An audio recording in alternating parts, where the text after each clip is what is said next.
GROCK just got a major revamp on the advanced server, and it's a big one. New mechanics, updated visuals, and some surprising changes to how his skills work. Let's start with his first skill. GROCK now charges forward with a powerful strike. Enemies caught in his path are knocked back. But here's the twist. If they hit a wall, they take extra damage and get knocked airborne.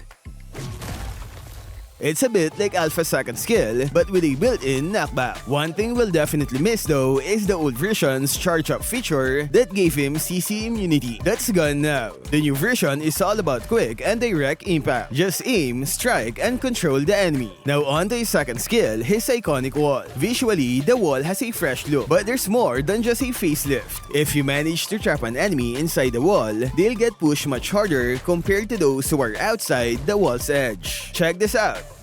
The enemy inside the wall gets launched farther. And here's a neat addition. You can recast the skill to remove the wall early, just like Badang's wall.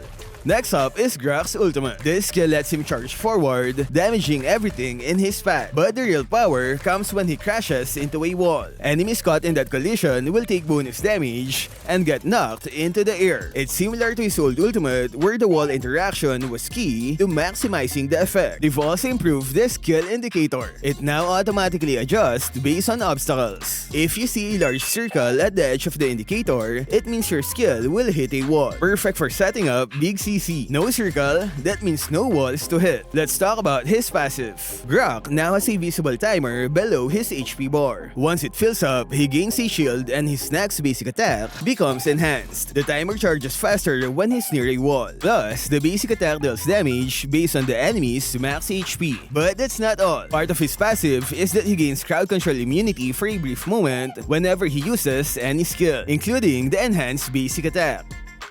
As you can see, I get immunity at the start of all of his skills. That should make him unstoppable during team fights. So what else has changed? His old passive, where he converted attack power into defense, has been completely removed. That means no more building damage items while staying super tanky. Now, GROCK's damage scales with physical defense instead. Both his first skill and passive become more powerful as you build up physical defense. He's a bit like Johnson in that way. And here's another twist. His skills now deal bonus damage based on the enemy's max HP. So even without building damage items, GROCK can still hurt tanky enemies, as long as you stack that physical defense.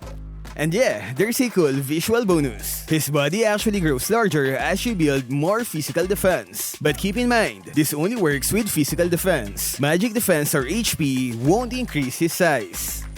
Of course, with new changes come trade-offs. We'll miss his old CC immunity on the first skill's charge-up, and his ultimate no longer knocks enemies airborne unless it connects with a wall. Previously, you could still CC enemies even without hitting a wall. However, the AoE of the new ult is much larger, making it easier to hit multiple enemies when you do land it right. Now here are a couple of weird mechanics I noticed. You must use his enhanced basic attack to activate the shield timer. If you don't, the timer won't restart after the shield is gone. So with the new GROCK, you'll need to do more basic attacks, which means Thunderbelt might become an option for him. I also noticed his passive skill where it grants bonus physical defense if the shield is off. So no shield means lower defense. Another oddity, his first skill's airborne effect only seems to apply to one enemy near a wall. Even if multiple enemies are grouped together, only one gets launched while the rest just take damage. I don't know if this one's intended because it can be scary if you can CC multiple enemies from his first skill alone. So how do you combo with this new GROCK? Try this out. Cast skill 2, then skill 1, followed by your ultimate. That's a triple CC combo that can disrupt entire teams, especially near walls. And thanks to the low cooldown on his first skill, you can keep up the pressure by targeting enemies close to terrain for quick knockups. All in all, I think this new GROCK is looking pretty solid. He's tanky, disruptive, and has reliable crowd control with strong scaling from defense stats. Plus, the new mechanics makes him easier to use, especially for newer players. But what do you think?